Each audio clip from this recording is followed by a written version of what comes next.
Today's education news: nearly a third of kids can't use books when starting school and try to swipe them like phones. This comes from a survey of primary school staff from the charity Kindred Squared, where staff report nearly a third of children starting school unable to eat and drink independently, a quarter having difficulty with basic life skills. Over half of staff saying children and parents' excessive screen time was a key factor in children not being ready for school. Now, what do we mean by being school ready? Well, this is from startingreception.co.uk. This is a free PDF that you can download, which goes into a lot more detail. But being school ready doesn't mean being able to read and write before starting school. It's more about a child being able to communicate their basic needs, being able to manage simple self-care, follow short instructions, cope in a group, handle simple routines like how to use a book properly, and have a go with small challenges and frustrations. This obviously does not apply to children with particular SEN needs. Those needs are different and require early identification and necessary proper support, which would make a huge difference if that was put in place earlier. So that's a massive contributor to why I think we're seeing those stats I've mentioned. Now, from a teacher's perspective, why this is an issue for us as far as workload is that if you've got more children arriving at school needing support with the basics, that work doesn't vanish. It lands squarely in the classroom.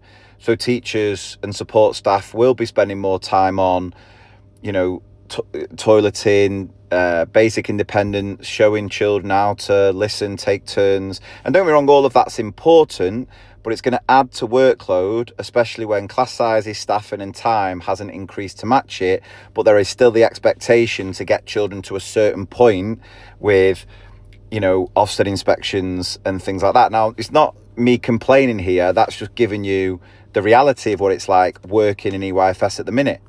Now, as much as I agree that screens are a contributor to this issue, I don't think it's the sole cause. I think there's other things going on.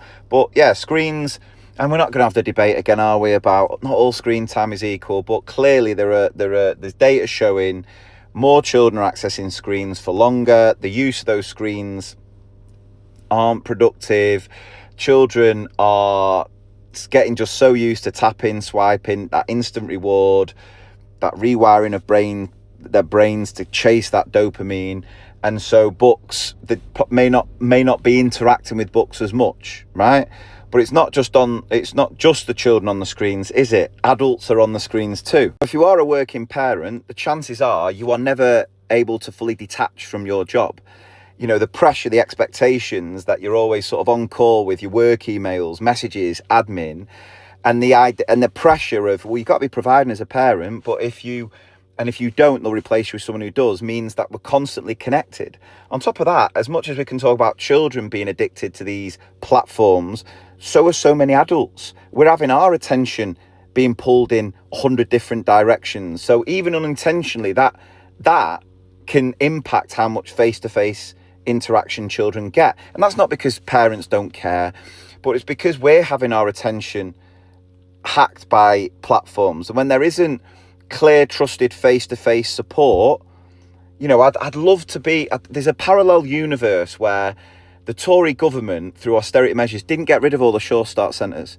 And I would love to see what would have happened if those Sure Start centres would have stayed, and the support and the groups that were being provided at one time, how much that would have helped parents when it comes to things like effective screen time use.